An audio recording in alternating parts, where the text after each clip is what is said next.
at just on the stage. There you go.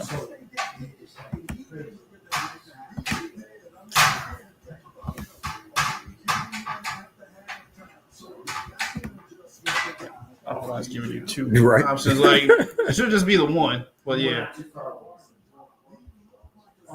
Bear with us, chat. We trying to figure this out. We are live, though. Oh, we're live. We are live. Yes. We are live. So what's up, chat? We're dealing with some technical difficulties. I believe you can see us right now. Yeah, we can. Yeah. This is officially week 2 of the preseason, week 3 for the Detroit Lions. Obviously, we got a chance to play the Hall of Fame game. And today, Lions are losers to the Miami Dolphins, a team that they dominated in practice all week long. They lost 24-17 to KG. And you guys got a chance. We're over here at Sean Baligan's house. Shout out. Here comes the man himself. Hi, guys. Hey. I'm so glad everybody could come over. Shout out to you guys. You all right? Yeah. Kyle Allen won the job, right? No, I mean, done, right? Damn, no, come man. on. JD, even you have to confess, right? You know it's real when Lomas Brown comes out and says that, it's probably time to hang him up. I'm glad you could make it over. Man. Peace, guys. Holy shit, man. Yeah, Sean set us up with an amazing spread. Yes. I mean, ribs, pulled pork, burnt ends. Oh my god. Mac and cheese was chronic. It was pretty amazing day. We had most of the team over here. Got a chance to watch this one. Obviously, we're not worried because we lost here. We still haven't seen any of the first string starters on either side of the ball. Yeah. But at this point right now, for me, before we get into the Hendon Hooker and Kyle Allen talk and individual players and everything, the Lions' second and third, and I guess we've probably even seen their fourth units, they've just looked sloppy. Yeah. And a team that I felt has been very deep for years. We obviously were very challenged in that regard last year with all of the injuries, and we came up short early in the playoffs.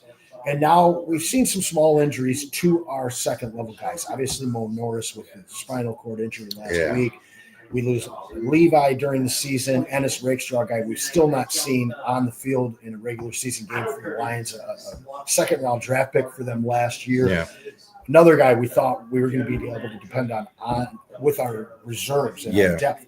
At this point right now, we can't see the starters soon enough. Yeah, no, I'm so sick of preseason, respectfully, of course. But somebody you failed to mention, Ahmad Hassanin, he went down in this game with an elbow injury. So you just hope that he's okay. I heard he went straight to the back. He did not go to the tent. So make of that what you will for right now. But that is just the news. We're reporting it. But man, but there were times in this game where I felt like the defense actually played well. I do like what I saw from the defensive side of the football in this game, but the offense at times was just very, very stagnant. Even times under Kyle Allen, although he did end up with a better stat line than a Hendon Hooker, and we about to get into Hendon Hooker very much shortly, because that has been maybe the biggest storyline of this whole thing. We tried to, have a little fun at the end of the game, try to give it a little thrill, but the writing is kind of on the wall at this point. And, you never wish for these type of things. I know Brad Holmes wanted to have success for this man. This was a 3rd round draft pick that you were hoping to, become your solidified number 2 in this offense. But at this point, I mean, these spots are solidified. There's not a lot of questions as to who are going to get these spots. I am interested to kind of see how they're going to make cuts, because, some of these guys I felt like played pretty well in the preseason. So I am interested to see, for the few spots that are open, what are those, positions? Who are those positions going to be filled by? Technical difficulties, ladies and gentlemen. We're going to continue talking while we get this screen set up for you guys. But I tried. There's been short consistencies from the offense. There's been short consistencies from the defense. But largely, in my opinion, and I'm not reading too much of this, these aren't the guys that we're going to be seeing week 1. And hopefully these aren't the guys that we're going to be seeing week 18 like we did last year. But there's a continuity that is not there, that's missing right now from this team that we've seen in full effect the last couple of years. And I felt like we looked better in the preseason last year, the preseason before that. And again, we're not reading too much into this. But if this team has to start dipping into those second and third line starters the way that they did last year, It is absolutely cause for concern. And I think that there's no better example of that than the Kyle Allen, Hendon Hooker debate. The battle that they have going on in camp right now. You've got a guy with a third-round pedigree that this Lions team doesn't want to waive. I'm not sure if he makes it to the practice squad. He's looked so bad in this preseason that maybe he does get to the practice squad. But Kyle Allen, in my opinion, just hasn't been much better. Maybe he's moved the offense. You sure about that? Okay. So one's been really bad. One's been maybe better than bad at best. 14 to 17 today, 124, 2 tutties, no picks. So, I mean, when he throws the ball, it just looks soft. Yeah. With everything that he's doing out there, it just looks soft. Now, I did feel like a lot of our receivers came up big today, not only for Kyle, but also in that final drive that we saw them have. No, absolutely. And just to your Kyle Allen point, I can see the things that you're talking about because there have been moments where you're really scratching your head as to what the hell he's thinking about. I'm definitely not trying to disregard you there, but just if we're talking about who actually is going to step up and take this number 2 job, I think it's undoubtedly Kyle Allen at this point because he has just looked stronger when he's on the field. And, Hendon Hooker, you saw at the end of this game, he's had every opportunity to lead drives down the field, and these drives have resulted in turnovers. And that's something that this Lions, offense and Dan Campbell and the boys, they're just not going to accept, man. You have to look cleaner, even though this is a second and or third unit that you're putting out on the field. Like you said, they care about the little things. They care about the details. You do not want to go out there and just look sloppy. That's why after that first preseason game, Dan Campbell did come out and say something about that. So if it was enough to bring it up, then I feel like it was something that they needed to focus on. But to me, they have looked better, even though this one was in a losing effort. They have looked better in these other 2 preseason games. And me personally, I'm not necessarily worried about the reserves going forward because I feel like the field time is more important. These are guys that we saw step up in face of injury last year and keep that Lions winning streak kind of going. Even guys off the street, which you already know that could be luck of the draw. But I think that you won't be in the worst spot if some guys go down with injury, but of course you don't want to see that. Yeah, it seems like the chat largely is encouraged by today's outing. Yeah. They definitely moved the ball. Yeah. The best that we've seen thus far in the preseason. There just seems to be a lot of penalties. I mean, we saw an opening drive. Craig Reynolds had 2 great runs, both of them called back on holding. We saw some delay of game and some things like that. Just sloppy play from what seems like a lot of guys out there that we haven't called their names over the last couple of years. It seems like there's a whole new set of reserves here, and we're going to have to get more comfortable with some of these guys. One of them that I've gotten quite comfortable with so far is Grant Stewart. Oh, man, Grant Stewart is an absolute dog, man. I love watching this guy play.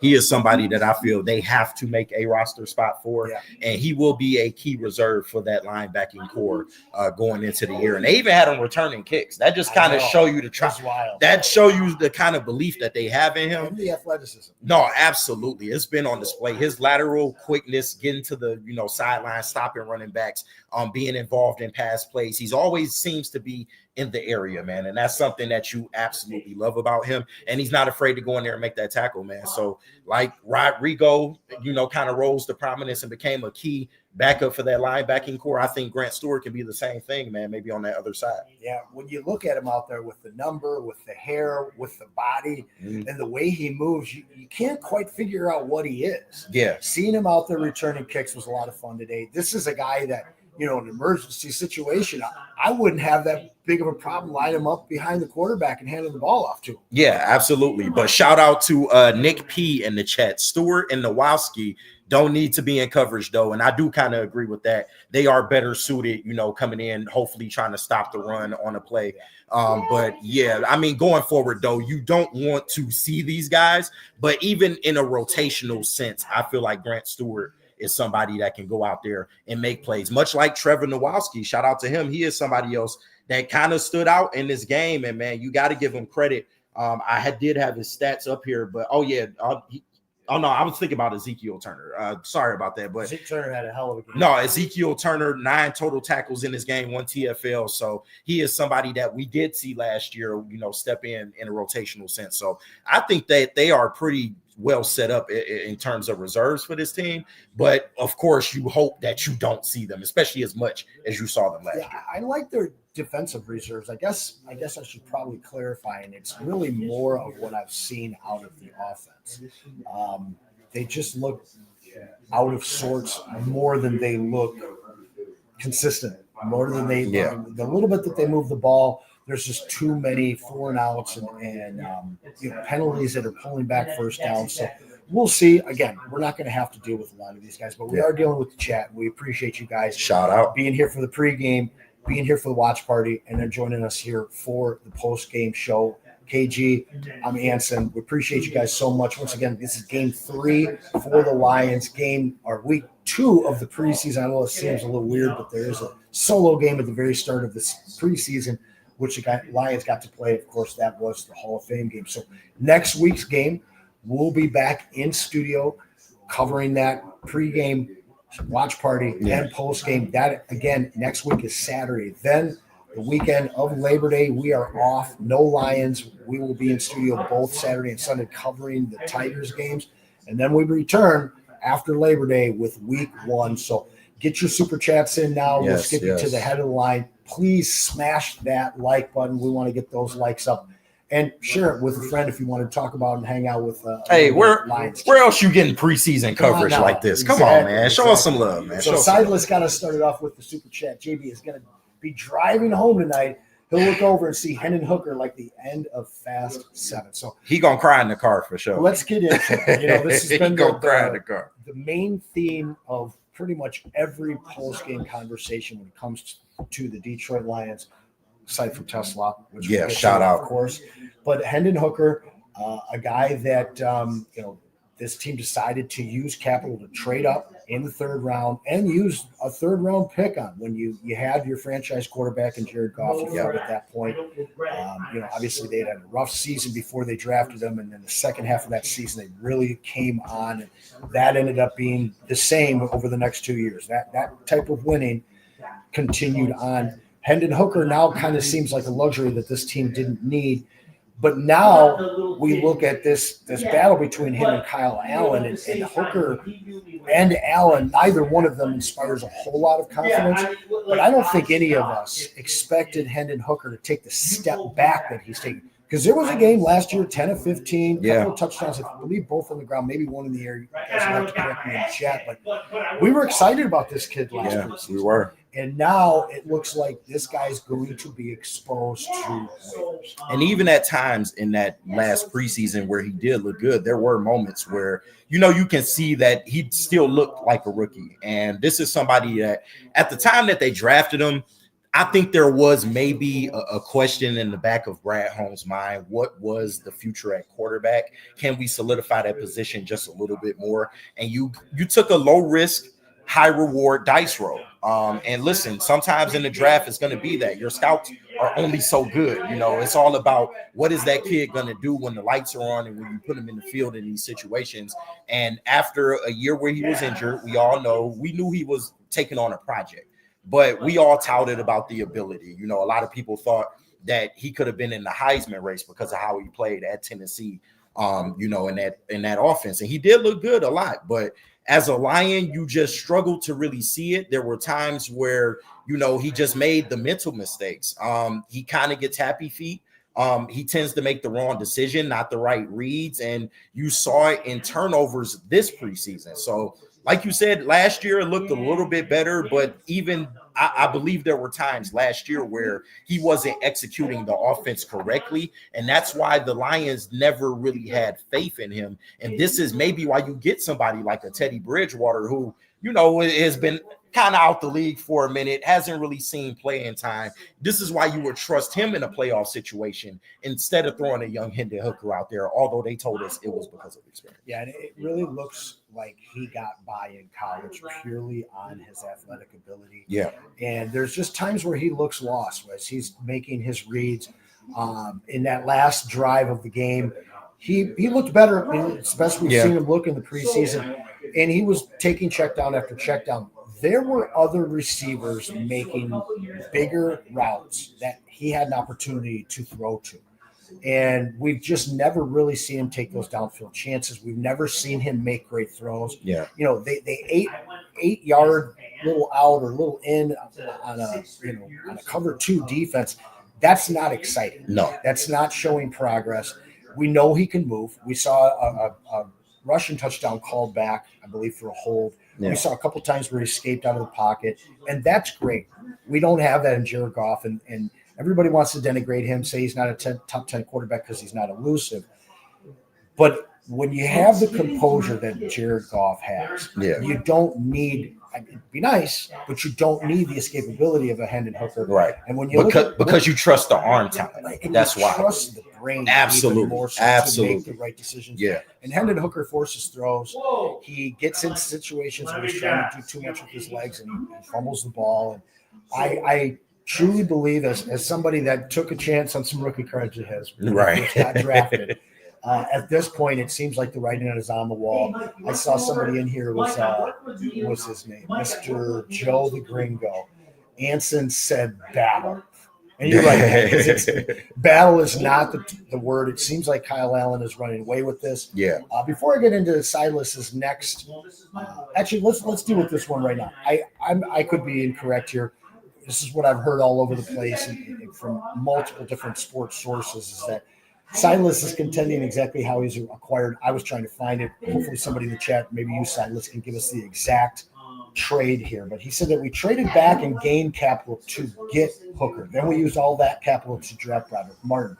Everyone just keeps saying that we traded up. So get that clarification for us while we continue to talk about it. But at this point for me, I would rather see the Lions take a chance on somebody like Jameis Winston, somebody that's won big games, somebody that can put up big yards and actually get the ball downfield to a guy like Jameson Williams. I just don't see the arm strength in Kyle Allen to be able to facilitate a large output offense that we've become accustomed to with the Detroit Lions thus far. So to me, if this is what Hendon is, and it seems that's the way, Kyle Allen doesn't inspire any confidence into me. Where are you at in the Lions going out and getting another quarterback? Because I don't think that this battle turned out the way that the Lions did. Yeah, I don't think it did either. However, I feel like this is Kyle Allen's job at this point, because what he lacks in the physicals that you brought up, and you made great points. I definitely agree with that. In a lot of respects, he made plays just making smart decisions. And that's what you really wanted to see. I think this Lions coaching staff, they value things like that over the physicals. I mean, just look at their draft process. They don't care about, the flashy plays that you can make or the highlight reel. We care about what's up here and what's in here, and that is your brains and your heart. Are you going to go out there and play whistle to whistle? And when you're out there, are you going to make the right decisions? And I think that Kyle Allen exuded enough of that you go forward with him at the number 2. You kind of feel okay about it. Maybe there's better options out there, but I don't think the Lions want to go out there and give up any capital for a backup quarterback. And whatever is left on the free agent market just is not good enough. You're better off just having a guy in-house that already knows the offense, already knows the system, and you just hope and pray that Jared Goff can stay healthy for 17, man, because that's the boats that you're in. Sean Rounds believes that Kyle Allen can win you a game. I don't disagree with that. Yeah, I don't disagree with that. It'd be interesting to see Kyle Allen out there with the legitimate weapons that we have on the front line of this offense. Yeah. He's done it in the league before, and I think you really captured it. This team prioritizes strong mental plays, will, and making the right decision. They've never prioritized. They draft RAS scores, but they also make sure that RAS score goes along with an upstanding human being. Absolutely. Yeah. And so, as much as there's a legendary ceiling supposedly that exists over Hendon Hooker that we've never seen him reach since Tennessee, that ceiling might be true, but it's not going to be realized in Detroit. Right. And Kyle Allen is also somebody that's been there and done that. He's seen some things in this league that Hendon Hooker just does not have that season in. Once again, he came in injured. He didn't really play a lot his first year. He didn't have a training camp his first year. And it just never seemed like he caught up after that. It just seemed like he was always chasing and never really grasped on to the concepts of this offense and just, being able to execute when he's out there. So unfortunately, and I hate that for the kid because this is somebody I was rooting for. I saw the college tape just like everybody else did. I do feel like he's talented. He has some ability, and maybe, he can make it work with another team. But just for the Lions in this situation, I feel like he's kind of run his course at this point. He only has a year on his contract left, so you're going to have to make a decision on him soon. And he just hasn't done enough at this point. And I feel like the franchise has given him every opportunity to prove himself. They certainly have, and he has been unable to do that. I got a question for you and the chat here. All right. We've seen this team strike gold for the most part in early and late rounds of the draft. Yeah. 3 names here. Who is the biggest bust so far for Brad and Dan? Ennis Rakestraw, Hendon Hooker, or Broderick Martin? I'd love to hear from you, Chad. I'm definitely not ready to go there on Rakestraw just yet. It's only his second year. Yes, he is hurt again, but he's out for the season, isn't he? Yeah, he is going to be out for this season. So this is his second year in the NFL, though. So not a down play. No, and I do understand that, he is starting to kind of pick up that steam, especially with a lot of fans in the fan base. And I can't talk against that because, history does show if you keep getting injured like this, then maybe it's not going to turn out like you hope. And I do hope that he comes back and he's able to play and show us his ability. But he is somebody that I believe in. I love his coverage style. It fits what this Lions defense wants to do. And I don't think the Lions are ready to give up on him just yet. He is somebody that you kind of heard in early OTAs was making an impression on some of these coaches. They felt like he did make some improvements, and they were looking forward to utilizing him this season. I mean, they were playing him on the outside in camp, and by all accounts, it did look like he was holding up out there. And that's the kind of versatility that this Lions defense really needs. So I think he has a chance to still come back and be effective. It is still so young in his career, man. So you don't want to give up on him, a second round pick, of course, but I'm not ready to go there with him yet. I think Broderick Martin is maybe the guy that we're looking at. Well, I mean, he's played down. Somebody else in here. No, he has played down. Played down. Hooker's honestly, I don't think he's ever played a snap in the regular season. Maybe he handed off once or twice when they took Jared Goff on it. At some point. Yeah, but at least we've seen tape on Hendon Hooker. I haven't seen a lot of tape on Broderick Martin. Now, of course, he did play this year. He played some of last preseason as well. But we have not seen him outside of that. And it's just, I felt like they wanted to go and solidify the interior defensive line of this team, but they chose to do that through free agency instead of a guy in-house that was a third-round pick that we knew was a project. You have barely heard his name over these last 3 years, and I think when you look at that pick and maybe what you could have done in that spot, I think he is the bust of Hook. Yeah, no, I think I think Martin. I think Broderick Martin is the bigger bust here because at least you gave Hendon Hooker the ability to go out there and prove it on tape. There's a lot of names on the board when Ennis Rakestraw was taken. No, that's true. He's got to play. That's true. It's only year 2. Top of this list. I mean, at least you got to look at Hendon Hooker 2 different preseasons. So hopefully Rakestraw gives us something next year. But this is funny. Steve-O, KG Anson, and this is a topic that's near and dear to my heart.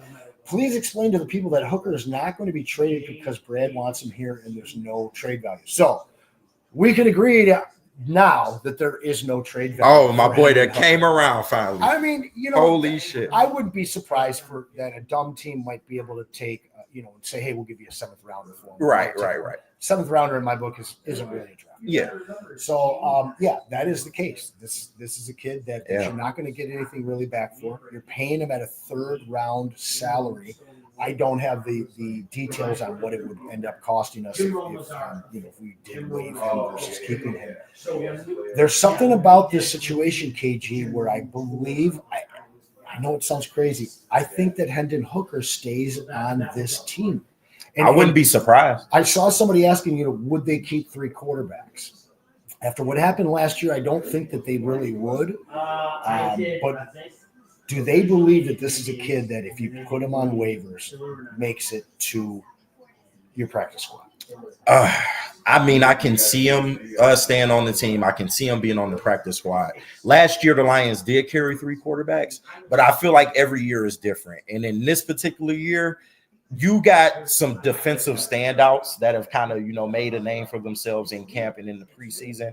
Maybe you want to utilize that roster spot for one of those defensive guys because of the injuries that you had last year. It's better to have depth in that department. So I don't know if they carry 3 quarterbacks.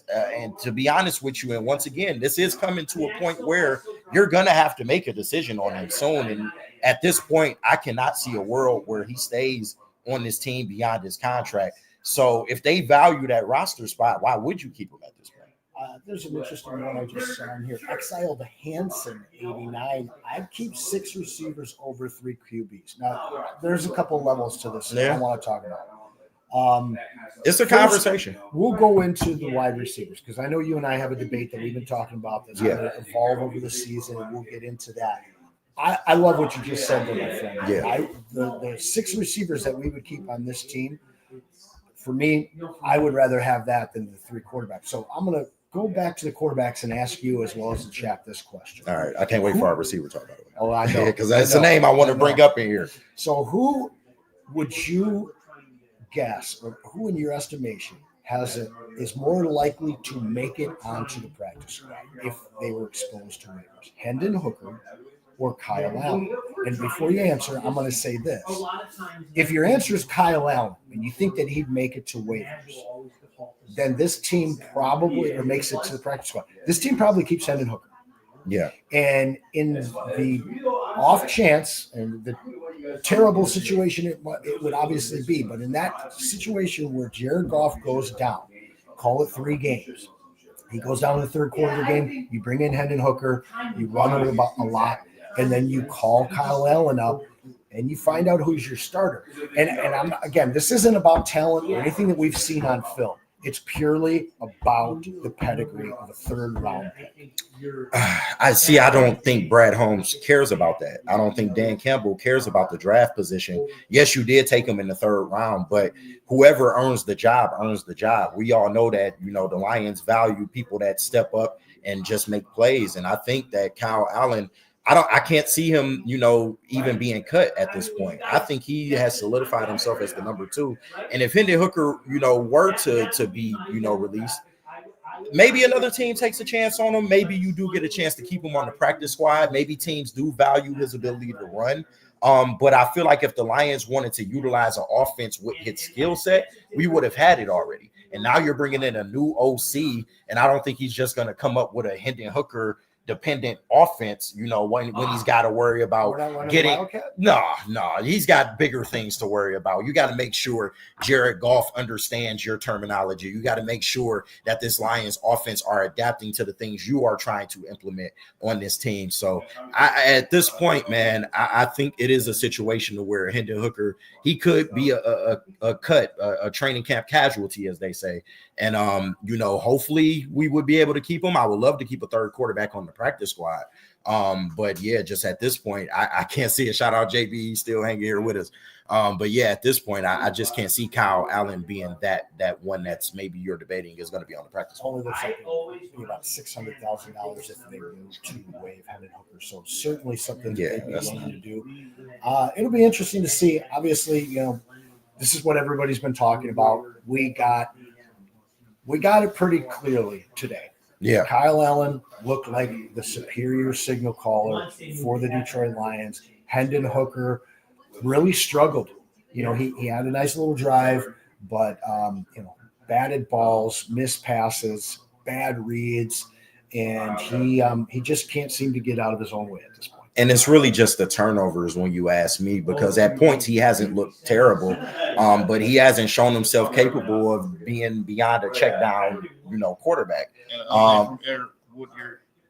All right. Yep. We got breaking news here from Eric Woodyard. Campbell feels Allen is playing better than Hooker. Right now, he trusts Allen more as QB2 based off his production, but they still have faith in Hooker. There's something there, man. Yeah. About this young man that made him take the risk in drafting him despite an ACL. Man. You know, they've kept him around here. They really want him to have this backup job. Yeah. So again, there's nothing that you're going to see on the TV in these games or in the stat sheet that's going to tell you that Hendon Hooker should still be on this team in September. I have a sneaking suspicion the plot thickens, man. He's really going to have to do something wrong for him to be gone. Yeah, and I just really believe that this Lions coaching staff, they're pretty honest when they go up there to the podium. And when with him saying something like that, maybe there is credence to they want to carry 3 quarterbacks again. And I can understand it. I mean, we don't know how the season might go. You know, you would much rather not be locked in to one guy. If Jared Goff were to go down, maybe you just want the relief of an extra option there. But yeah, I'd be surprised if they carry 2 quarterbacks. But I mean, I wouldn't make that decision. But if they decide to do that, then I'm riding. I'm on board. Well, the other half of that question is, or the comment, should I say, 6 wide receivers. Obviously, we know who our top 2 wide receivers are. Yeah. After that, it really becomes quite murky. We do know that the Leaf will be back. Yeah, he will. So there's your 3. Tim Patrick's made this team. Isaac Tesla's not going anywhere. We'll get into the hierarchy of that receiver room in a minute here. You already know. I'm ready. Dominic Lovett is a guy that I believe is the future of special teams for this team. But Jackson Meeks continues to look really damn good as a wide receiver. I tell you. Yeah, I haven't seen a whole lot of his work at all really in the special teams. And to me, that might be the ultimate decision maker here. But I don't think that you can expose Meeks or Lovett to waivers and expect either one of them to make it to the practice squad. Well, in the case of Lovett, in terms of special teams, I've seen more tape on Grant Stewart and now Sayoni Vaki making returns than Lovett himself. But you watch him as a gunner, though? No, I mean, yeah, and he is somebody, you know, you do like what he does there, but is that enough to warrant him staying on the team? I just don't know, man. And I do like his ability. I don't think he's a scrub by any means, but when you just look at this Lions wide receiver room, which is stacked, it's loaded. There's not a lot of breathing room for guys like a Dominic Lovett to make the team. I just don't know if it's him at this point because Jackson Meeks, and I'm so glad you brought that name up, he continues to shine. And shout out to him. He is the nephew of Zadarius Smith. I know we still have dreams about Big Z coming back to town, so shout out to that. But he has made plays, man, and he has shown out whether it has been because I believe he had a touchdown with Hendon Hooker as well. Correct me if I'm wrong on that. But with Kyle Allen, he's definitely looked good, and he's made some plays. He's been in the right position. If they do carry 6 wide receivers, which I still think they won't do, because with Khalif Raymond coming back, you have Tim Patrick, and now you have the emergence of Isaac Tesla. I think that wide receiver room is stacked. They're good to go. And in the case of injury, maybe you can, sub in whoever that 4 or 5 will be in the meantime. But yeah, I just can't see them carrying more than 6 receivers at this point. Or 6 receivers. I got to say, the coleslaw here today is pretty darn good. No, it tasted wonderful. I ain't gonna lie to you. Coleslaw guy. And I know a lot of people think that I just hate this man. I've never said one negative thing about Isaac Tesla. I'm just not in the market of throwing Tim Patrick away because I realized what he did for this team last season. Here it is. So, but no, let's talk about it. I mean, you got to talk about it because it's become one of the only other storylines in this preseason is this kid's good. I mean, this boy is good. Like Isaac Tesla, you got to give him his credit. Every opportunity that they've given him, he's gone out there and shown out. And right under the stat line for Jackson Meeks, 7 receptions for 93 yards and a tutty today. Shout out to Jackson Meeks. Isaac Tesla is right there, 4 receptions, 41 yards, averaging 10 yards per reception. So, I mean, this kid just continues to show you that he's made for this game. He is somebody that can come in and help the Lions right away. Shout out. Hey, appreciate you, bro. He is somebody that can come in and make plays for this team right away. And I think that at this point, the Lions realize that. And I think that it is going to be on our offensive coordinator to go out there and draw up stuff. Johnny Moe got to draw up some stuff for Isaac Tesla to kind of show his ability. But I've liked what I've seen so far. I just really trust the veteran ability of a Tim Patrick. And I do feel like the Lions trust the veteran ability of a Tim Patrick. Will that play true for all 17 games? That's yet to be seen, because if Tim Patrick goes down with injury, I can guarantee you that's Tesla's spot. Health assumed, I have to be honest, and I said this a couple of different times. When Tim Patrick came in the league, he was a pretty straightforward prospect. I never saw him have the ceiling that I see with. No, and yes, I agree with that. So, I absolutely so in terms agree with of doing the right thing and knowing where to be and understanding the offense, obviously Tim Patrick has a leg up on him. But the talent and the body, the athletic ability absolutely of Isaac Tesla is undeniable. We've seen it each preseason game. We saw it again today, got into the end zone. This guy, to me, does everything that Tim Patrick does, and he does it at a higher level. It is only a matter of time, and that window of time is really just until he understands the Lions offense backwards and forwards. And at that point, and again, I think I said on week 11 or 12, by week 8, I believe, or by week 9, something like that. So I believe after the bye week, you will see him taking the majority of snaps at wide receiver 3 or 4, depending on whether they need Khalif out there for special packages or not. But and it's not to denigrate Tim Patrick. He's been a great addition here. I get you. But I think that we have struck gold in later rounds with the wide receiver yet again. And I said this last week. I'm definitely open to being wrong on this. I'm not, ready to go down with the ship. Right? No, absolutely. But I also think that, like you said, like Tesla is showing you that, his ceiling is absolutely higher than a Tim Patrick's. And I'm not trying to deny that at all. Like this kid didn't have a drop in college. And by all accounts, he's come to the league and he's doing pretty much the same thing. But it's easy to do that in the preseason. And I promise this isn't me trying to knock him down by any means, but we do have to realize this is training camp that he's making this impression, and it's the preseason. I think a lot of fans' opinion would change very quickly in this town if he comes in the regular season and he has a drop or two, during a Lions game. I think that the fans would completely revolt. I hate to say that about our fan base, but come on, you know that, Anson. If this kid were to come in the regular season and you didn't see the same things that you saw in the preseason and that you heard from camp, we would turn the other way on this kid. And he could definitely be exposed against a top tier, a first unit, just a first string secondary, certainly. But I do feel like the Lions will make the right decision in this case, because if he's shown every ability to go out there and take Tim Patrick's job, then I don't feel like the Lions would deny that. They're going to do whatever is best for the Lions to succeed. And maybe, a little bit more Tesla in this offense does give you another element. Yeah, I got to agree with Ken Ross in the chat here. Tesla and Jamo St. Brown, he says, is scary. I'll go ahead and concede will be scary. Yeah. By the time the playoffs come around, I think that Tesla is going to be a major part of this offense. Now, I saw somebody asking if he's going to be a rookie of the year candidate.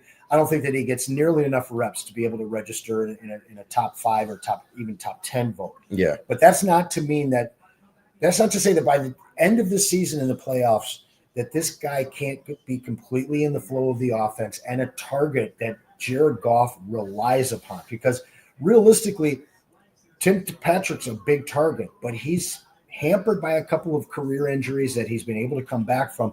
His escape, or just his separation, his speed, it's just not there. And what you have with Tesla, if he gets into this offense and understands it and he is trusted, he provides something that this team under Dan Campbell has never had. Right. And I will give you that, but also Tim Patrick is somebody that hasn't needed all those physical abilities to go out there and make plays. I mean, when you look at it, that's because they don't really throw him the ball a lot. Well, he's out there as a decoy, as a blocker. He's a number 3 for a reason, but he is somebody that is capable of hurting you if you don't account for him on defense. And we've seen it in this Lions offense, even dating back to Denver. He was able to put up numbers with very bad suspect quarterback play. And for a long time, he was a number 2 in this league. Injuries just kind of plagued him along the way. So, but he's come to this Lions team and he contributed to a lot of winning last year. We were singing the praises of Tim Patrick. Sure. So that's why I'm just not, on this boat of let's just throw him out. I think there's ways that you can throw him out. No, and I think there's ways that you can utilize both of these guys in a 4 wide receiver set. How do you really, sleep as a defensive coordinator when you got 2 6'4" guys in a slot position that are capable of winning a jump ball? You got one that's very, very fast. You got one with very good hands. I don't know, man. I think that the Lions would be good on them to maybe explore that. And of course, we will see them in a rotational sense. Like, Tim Patrick comes off the field. Maybe you do see Tesla come in behind him. I just don't think that the Lions are ready to throw. You're playing Madden. You just got the Madden game, and you're the Lions. Who are you running as your number 3 receiver? Come on. You already know the answer. Come on, dog. That's Tim Patrick. That's a video game. Yeah, but you're not putting Tim Patrick in there. Hey, but are you putting Tim Patrick as your number 3? But if we talking Madden, I bet Tim Patrick's rating is higher than Isaac Tesla. But you're still playing Tesla over him. Hey, man, look, it depends on the speed. It depends on the speed rating. It does. But no, that's good. But no, I'm excited for this Lions offense. The fact that they have a plethora of options like this, we're talking about the 3rd and 4th receiver on this team. I think there's a wealth of riches there, and I really can't wait to see what this Lions offense is going to look like. Absolutely. A couple of guys in the chat were talking about how deep this room is. Oh, it's very deep. Pause. There was something else. And Gerald Thomas, I got to agree. Tim Patrick and Tesla not only can they coexist, they will coexist. We've seen this team run 4 wide, 5 wide. I am curious if we would have seen more Tesla with Ben Johnson still here. You think maybe? Because he loves those explosive plays. Yeah. It's hard to deny that. I think Ben Johnson would definitely see the value in Isaac Tesla. And you would see him during the season. Absolutely, Ben Johnson would utilize him if he was still here. But I think Johnny Moe sees it too. It's kind of hard to not see. This kid is out here making plays, and he just continues to show you that his makeup is ready for the NFL, man. Like the way he goes out there and plays, they love the way that he blocks. Like literally, I can count on almost 2 hands the amount of Lions players that I saw have interviews, and they all spoke highly of the way Isaac Tesla goes out there and blocks. So that's a key attribute for this Lions offense. No block, no rock, and he's blocking, so maybe he is going to get the rock this year. A lot of you guys are asking about Ahmed Hassanein in the chat. We got an update from JB. Another one coming through here. It sounds like he will be out for a minute, quote unquote. Man. Whether that's 3 weeks or 3 months, we're not sure. It's apparent arm injury. A lot of people talking about we need extra edges. I do believe that the Z deal will get done. We still got about 2 weeks to see that come to fruition. It's hard to call, man. I do want to talk about a couple other guys. And the last 2 years, this year and last, we've had undrafted free agent edges that a lot of you guys are probably not too familiar with. There's Nate Long, who was taken last year, UDFA out of William and Mary, got injured early in the preseason. We didn't see him all last year. This regime is excited about this kid. We've seen him in the mix this season.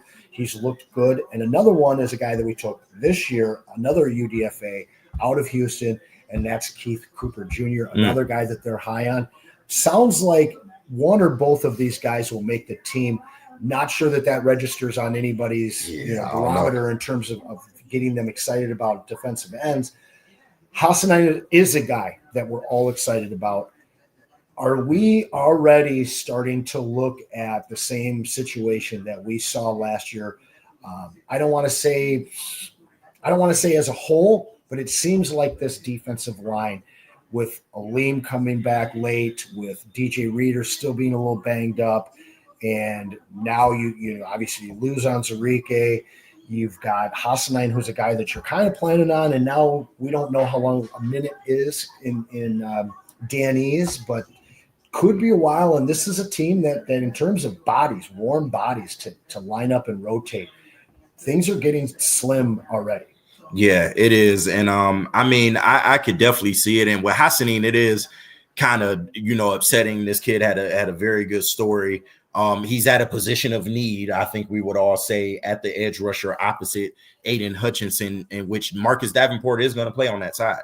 So you were kind of looking forward to what Hassanin was going to bring as a reserve and maybe a rotational piece for this team. So that just sucks for him, man. I am really I feel bad for that kid, man, because he just has that motor. He has a drive to want to succeed, man. And I think that he kind of made an impression on this Lions coaching staff, but I'm not ready to hit the panic button on this Lions defensive line. I actually think we're in a better position than a lot of people maybe realize with this team. But I will say that they're not in a position of losing bodies at this point. No, they can't. So them losing Hassanin today, that is absolutely a blow. And who knows what's going to happen with Zadarius Smith. We all hope that, the Lions are going to get this deal done. He's going to come back to the team, but it's getting really, really thin at this point. And we only got one preseason game left. Training camp will be ending very, very shortly, and cuts are around the corner. If Big Z isn't on the table, do they look elsewhere? Maybe some other cuts around the league. Maybe. We have heard, Matt Judon's name be brought up as somebody that the Lions were looking at as well.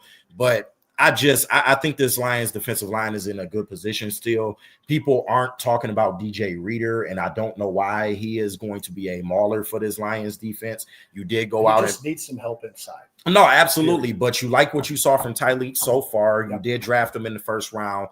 By all accounts, it looks like he's going to be able to go out there and make plays. And to be honest, they're just asking him to plug gaps and be a stalwart in the run. They're going to ask him to start. Yeah, no, he's going to start. But his role once he starts is be a menace in the gap, be a menace in the gap, go out there, stop that run game. If you can provide anything on the pass rushing end, that's a bonus. But we don't necessarily need you for that. We need you and DJ Reader to be the stalwarts up front.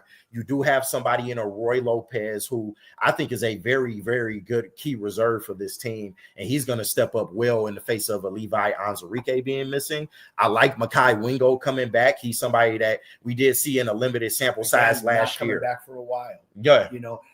I like all your points on this. I guess what I'm hoping happens with this team is the exact opposite of what happened last year. Yeah. Where last year we just were more and more of a mash unit as the season went on. Right. This year we do have an opportunity to get healthier and healthier as we get closer to the playoffs. True. If they can add Z in, and obviously he can kind of plug that gap early on. When you get a lean back, when you get some of these other guys like Mekhi Wingo back, maybe there's still some off-season stuff that they can do by bringing somebody in, especially with the news on the Hassanin now. Yeah. But this team, they have an opportunity to get healthy and most of their starters back and key reserves, minus Levi, minus Rakestraw, come end of November and December.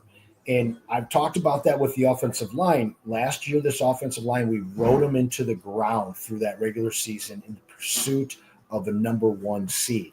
And between their health and their gas tank, they didn't have enough left to beat Washington. Right. Now this year you get some young guys plugged in place in Mahogany, in Ratledge, and they're going to make some mistakes early on, but by the end of the season, the hope is that these guys are playing at a high-end caliber, and you also can hopefully meet them on the defensive side of the ball with these guys becoming healthy. I got to say, if William McNeil can come back fully healthy for December, and that's the defense that you're looking at now, the guys that we've all mentioned that are healthy all of a sudden and playing together for a full month before the playoffs. Yeah. This truly can be a special defense. I've been impressed with the defensive second unit and third, fourth units that we've seen so far. They've shown some flashes of being a very competent group of backups. No, absolutely. And I think the one key in terms of the starters that we're forgetting in this equation is Aiden Hutchinson.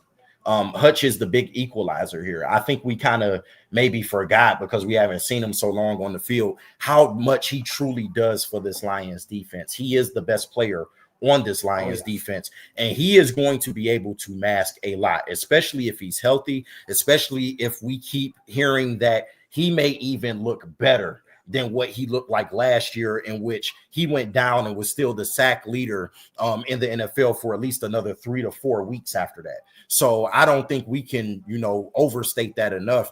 Hutch is going to make the difference for this team. And we didn't see that defense with him for so long that we kind of forgot Yeah. how good that defense can look.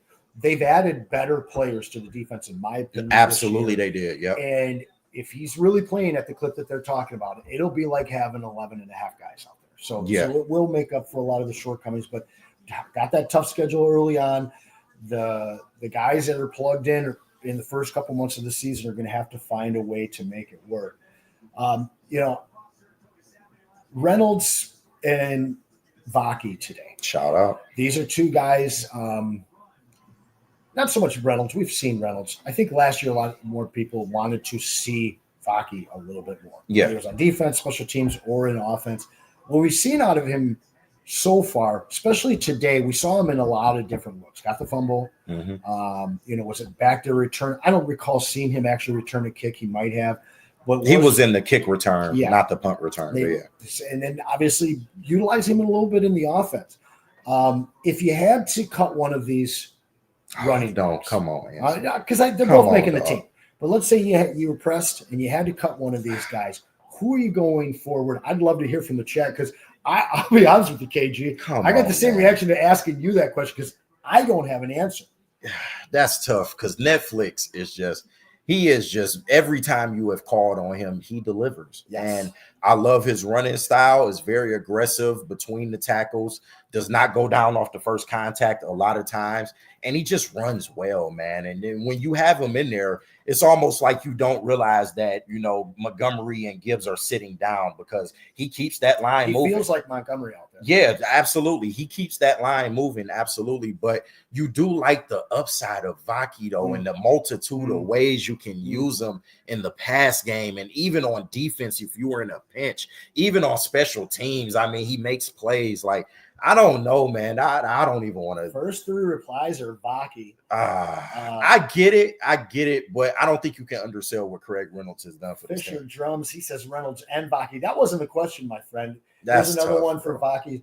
Reynolds has been on the squad for years doing nothing because he does everything right in the locker room, says Biggins. Well, I can, the other half of that Biggins statement is serious conspiracy theorist, even right down to the smallest ends of the right. Shout out Biggins. But I think the other half of that statement is kind of true. I do think he's a locker room presence. We've even seen it in Hard Knocks. Hold on, Dante, we're not talking about cutting either one. These guys are on the team. We're just having some fun. It's preseason. If you got to choose one of these guys, who are you choosing? And we can even go back to Madden, because let's say, your buddy says you can have the Lions, but you can't have Monty or Gibbs. Who are you starting?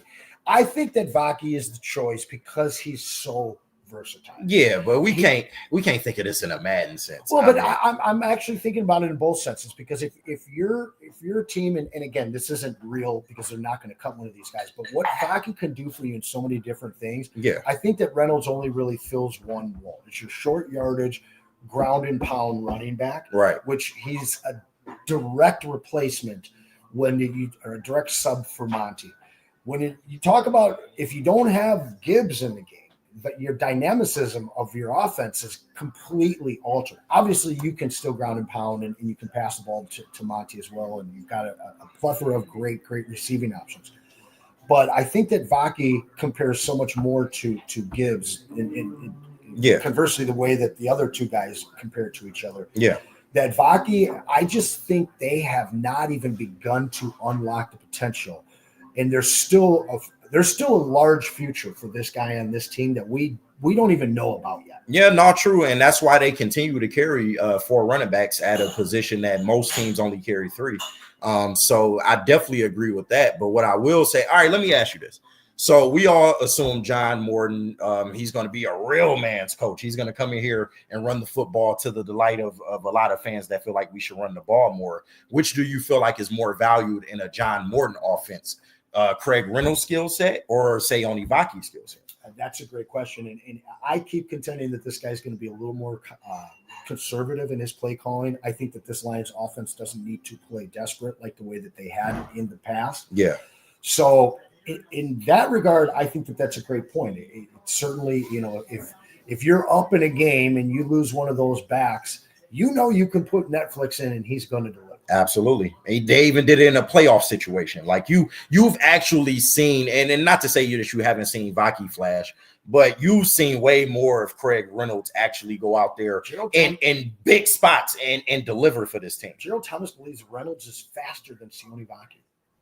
I mean, I don't think he's faster than him, but I guess the argument can be made. But I will say I like Craig Reynolds as a ball carrier more. I think he just looks smooth whenever he's in the backfield. The way he just attacks, it's no hesitation.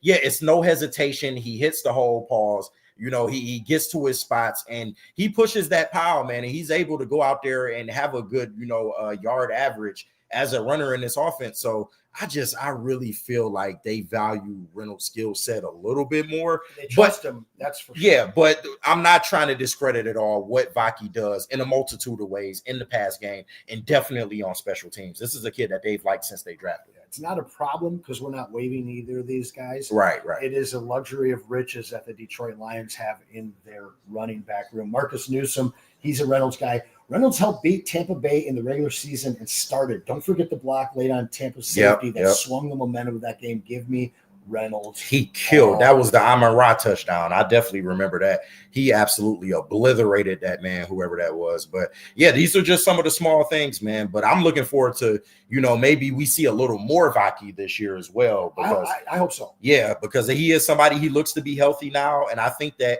in a limited sample size, he is somebody that can help this team, especially in the special teams game. Maz and I, for a year, have been begging to see a split back set with Vaki and Gibbs on the field. Well, he's going to do it with my team. 39.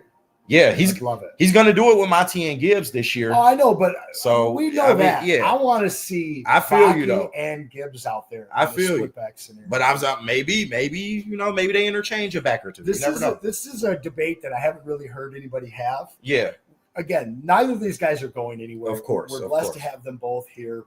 Different stories, and different skill sets, but both guys are going to be Lions this year. But it is a fun debate because we've heard the Tim Patrick Tesla, we've heard the Kyle Allen Hendon Hooker, we've heard plenty of them. This one won't be settled until 17 games are in the book, and we see who has a little bit more touches. But I do think that at the end of this season, you will see more touches go Reynolds' way, and you might see more snaps for Vaki without ever actually touching the ball. Yeah, I just hard to disagree with that. So shout out once again to Sean Baligan. Big shout out. This is the Woodward Lions post-game show, preseason game 3. My man KG, I'm Anson. Questions they want to know. Go ahead. Oh, no, you was about to bring up the barbecue, wasn't you? Yep. That's where I was going to go. That was the barbecue. That's where I was going. That's right where I was going. Nah, that barbecue, magnifico. Really fucking, the ribs melt in your mouth, boy. Oh, my God. Definitely the rocks, man. Even the regular ribs, like that he gave me, they were so good. Did you say rocks? No, Durocs. Oh. Yeah, so no, the Duroc ribs were fucking amazing. But even the regular ones that he brought out to me, the meat was just so tender and like a rib is good when you don't need sauce for it. So oh my God. Do you think we're gonna get a nice little carry away package since we're the last one? Oh man, last time I was here, I took like 4 plates home. So if you're watching, Sean. Sean encourages it. See, he about to come out now, guys. I love Sean. I heard leftovers. No, I love Sean. I love Sean because he's like an Italian mother. He's gonna make sure that you eat. Oh yeah, like he was making us eat more. Like, oh no, KG, he just brought out 3 ribs. I'll be honest with you, that's how Armenian families are, man. No, man, shout out Rafi Krimian, man. Yeah, man. He always kept me well fed. No, he looks out for you, man. He makes sure you eat good. Shout out Sean, man. As he stocks the basement. No, man. Eat. No, we'll definitely take his son to the crib. I wish we could show you guys around. He's got all kinds of cool memorabilia here. Yeah, a lot of hockey stuff. Not my forte, but I see it. Some very cool stuff. I spy. That's Mike Babcock's chalkboard. Oh, really? Shit! Yeah, that's Mike really Babcock's Mike Babcock's chalkboard up here that they actually drew plays out on. Hey, that's fantastic. I spy with my little eye a Michigan helmet in the corner over here. I know nothing about that. Oh, I bet you don't. Oh, okay. No, Sean is a house divided, so it's oh man, I didn't know that. Yeah, it's a house divided. My wife's a Michigan grad. Yep. Yeah. He fell in love with a Michigan grad. So that just shows Michigan people you can take home. That just goes to show you. They not so evil, huh, Anson? No. Well, no. No, the evil empire. The girls that I dated, none of them cared about football. They didn't care about football at all. Oh, all right. But like the one Spartan I dated after I graduated, zoology student, hated Clyde. Who hated Clyde?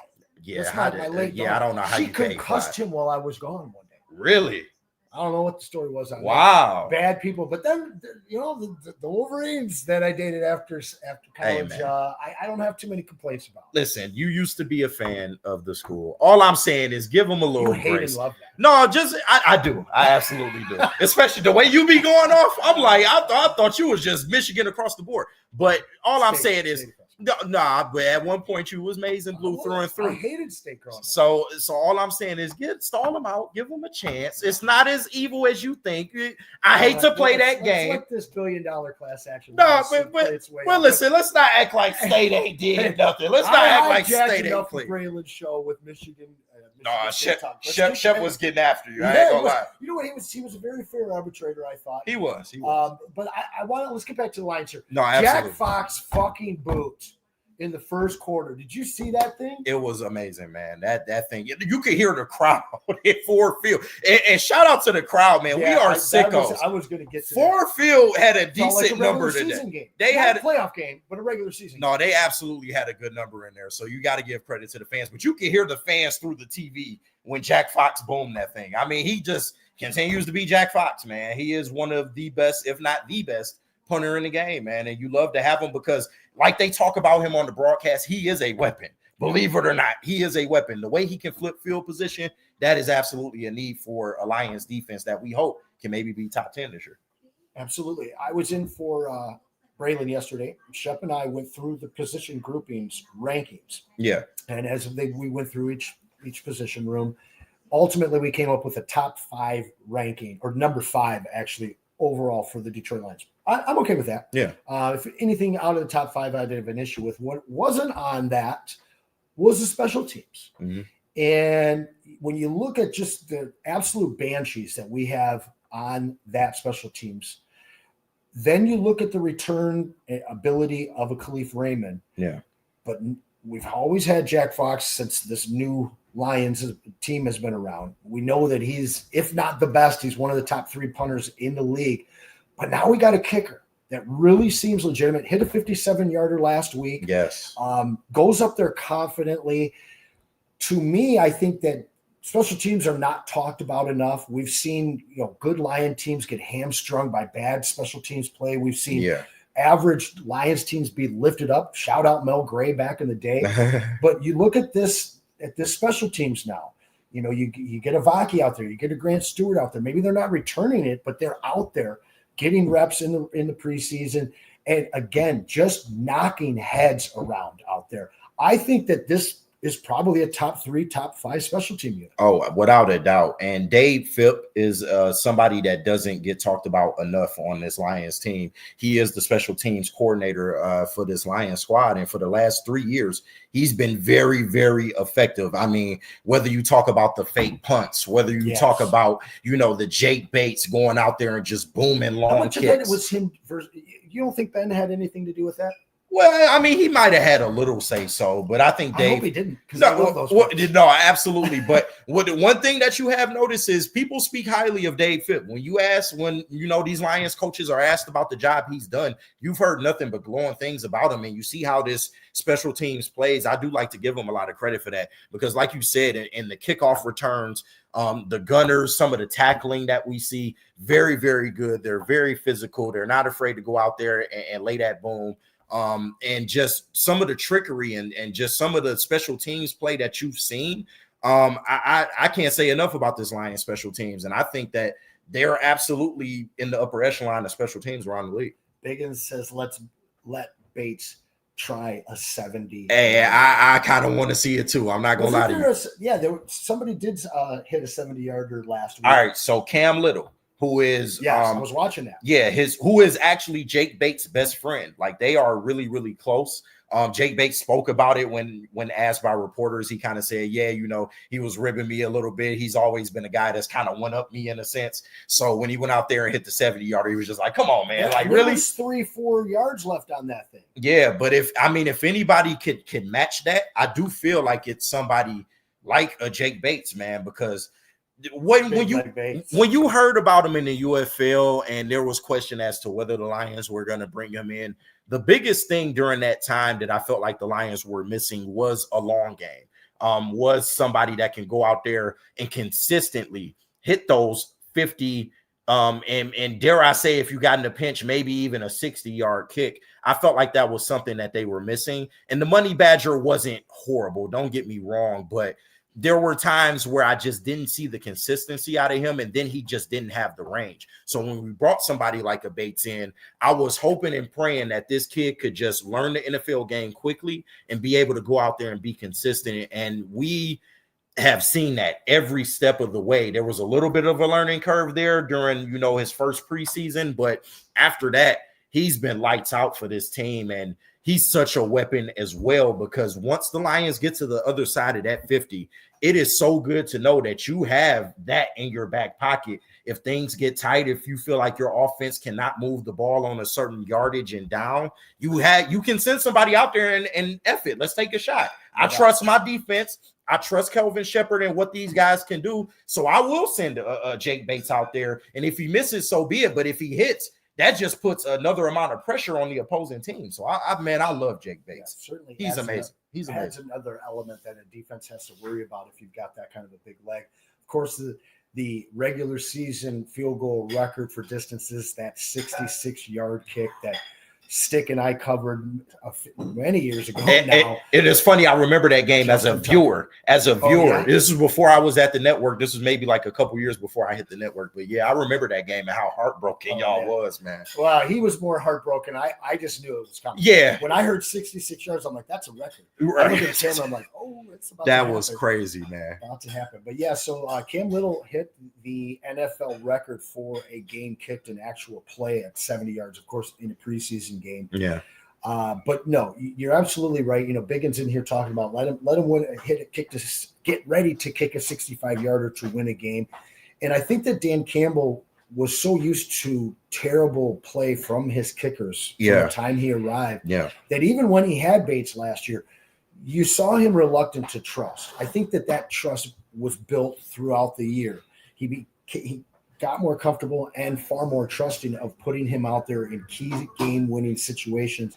I think that this offseason, he's done nothing to hurt that confidence. If anything, just build it in him.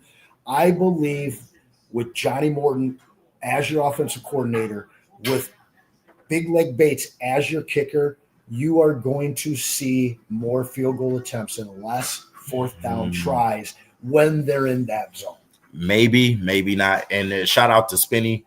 He is somebody that has been adamant whenever I've talked to him on the side, like, no, KG, they are going to be more conservative this year. And I don't know, man. In a sense, I want to believe that. Like for the reasons that you brought up, John Morton is somebody that we feel like is going to be not vanilla, but like you said, just a little more conservative with the play calling. And Dan Campbell does have Jake Bates in his back pocket, and he does appear to be consistent. You can send him out there in pretty much any situation and he's going to hit. He's damn near automatic at this point. So, I mean, I could see it, but I also think that Dan Campbell is one of the best coaches in the league in terms of having a pulse on the moment, the situation. And if he feels like it's a situation where they need to line up and go for it, I think he's still going to be biting kneecaps, fourth down, Dan Campbell. They've built it up like this. The league has kind of adjusted to the Lions play calling, and you've seen other teams kind of adopt this style. I think Dan Campbell is one of the pioneers of maybe teams leaning more into the fourth down conversion, and I don't think he's scared to pull it out, man. Pause. Like, depending on the situation. He'll pull it out all right. No, he will put them nuts on the table. Yeah, we'll see plenty of that still. Yeah. There will be situations, specifically going back 2 years to the San Francisco loss when they didn't take that field goal at the end of the second quarter. Yeah. And that one hurt that me. decision purely was made because he didn't trust his kicker, I believe. Now, if we were to have that exact same scenario happen this year in the NFC Championship, I believe that he kicks because he knows that he has a guy that'll make it. I mean, and maybe he would have, maybe he wouldn't have, but I don't know, man. I take away those 8 minutes left in the first quarter, 4th down and 4, where he's still going to go for it at the 50-yard line. I believe that is his style of football, and that is now Detroit Lions style of football. And I know that Stick has a cardiac every time it happens. Yeah, but we've come to expect nothing less. I'm just talking about in those scenarios where you have a chance to truly put points on the board instead of playing 2023 Lions football. And but all right, so I'll give you this. I think the offense has more of a say in those type of decisions as well as Dan Campbell and as well as John and Morton. Because like you said, we've seen it on tape, on quarterback. Jared Goff going up to Dan Campbell like, I really want to get this 4th down. And I do feel like I trust Jared Goff in some of those situations too. If he's seeing it, if he's seeing something that he can exploit on the field, I would much rather trust the guy with the eyes on the field that's out there performing in that scenario. And Dan Campbell has also been somebody to lean into that as well. So I don't know, man. I think it's going to be relatively the same. Now, there may be games where he is more conservative, but when we're talking about overall sample size, it's still going to be teams, opposing defenses. You better, lock it up tight on 4th down because Dan Campbell is a threat at any down and distance, man. So I think we'll still see that. Absolutely. Give that offense one more opportunity. Yeah. I do want to hit on the super chat here. Shout out. Woodward Sports Lions postgame show. My man KG. My name is Anson. Please hit us with those super chats if you want us to read them. We're about 10 minutes into hour 2 here. And make sure you smash that like button. Oh, Dante, yeah, please. 151.1. 151.51. Yeah, I forgot that extra 5. I don't know why YouTube is doing the whole username now. So weak, but Hooker did look good on that final drive. It was just a great play by the defensive lineman to intercept that ball, and I wouldn't be surprised if Hooker was on the practice squad and Kyle Allen the second. Couple things here. Hooker certainly looked better. He looked very good in that last drive. Yeah. Mostly check downs, nothing big. Played controlled football all the way up until that last pass. My issue with, the defensive lineman made a great play. He did. But the execution, call it the moxie, the playmanship of that play, pump fake. Yeah. Step out a little bit further. The fact that he had committed to that throw before he assessed what was going on in the end is why that turned into a great play. No, yeah, you're absolutely right. Second thing, I'm just not sure that Hooker makes it to your practice squad. This is a quarterback desperate league. Obviously, he hasn't shown us a lot this season. He had a good preseason last year. He was running around quite free in quite a few plays last year. I think that they've asked him not to run this year and to really work on his passing. Yeah. But if he ends up a Raider or somewhere else and there's an injury ahead of him, they might just turn him loose out there. Do what you can. We don't care. Play like Anthony Richardson if you want. See if you can get a W. Yeah. So to me, there's enough intrigue with Hendon Hooker around the league where I don't think he makes it to practice squad. And maybe that is true. And shout out to Dante. Hooker did look good on that last drive before the pick, but like you said, Anson, he stared that receiver down. In that situation, you got to see that the linebacker is biting down all the way on that. You cannot throw that football. I'm sorry. You have to pump fake that or just go down with the sack. You cannot make an error like that. And, before that drive before that, it was a lot of running plays because they didn't trust Hendon Hooker throwing the football. So I just think that, in small samples, he has looked good. I talked about, the drive that he had in that last game where he literally got into the red zone. He had a 4th down conversion, but what happened? You had a turnover in the red zone. And these are things that you just cannot allow to happen, even with the backups. And Kyle Allen, say what you want about him. Yes, he's made mistakes too, but he played a lot more cleaner football than Hendon Hooker, and that's something that the Lions just value at this point, clean football. Yeah, no doubt about it. Lots of talk about Meeks and Tesla in here, talking about Bates as well. People wondering, how much of a hard on that Benedict Johnson would have had for Tesla. I believe it would have been very, very serious. Yeah. You look at a Hendon Hooker and you wonder what he'd be able to do with some competent weapons. You saw that Lovett drop last week when he should have been a big first down, about a 40-yard passing play. To me, if who they got, Geno Smith in Vegas. In Vegas, yeah. So let's say Geno Smith were to go down and you bring a Hendon Hooker in, you've got Ashton Genty, so you can kind of almost run a mild wildcat type of offense with him under center and then Ashton Genty behind him. But then you got the best tight end in the league. Oh man, we know that Hendon likes to check down. So Brock Bowers, that's a scenario where I could see him be a starting quarterback in this league and not the 32nd quarterback, maybe just the 24th. But I believe that there's a scenario where Hendon Hooker still could be successful in this league. I'm becoming pretty resolute in the fact that I don't think that ever will happen for the Detroit Lions with the offense that they run. No, absolutely. And shout out to Brock Bowers, bro. He damn near carried me to a fantasy championship last year. That kid is amazing. But maybe it could work, because when you look at somebody like Pete Carroll, that had a Russell Wilson and was able to make him look phenomenal for all of those years that they were threatening and contending for championships.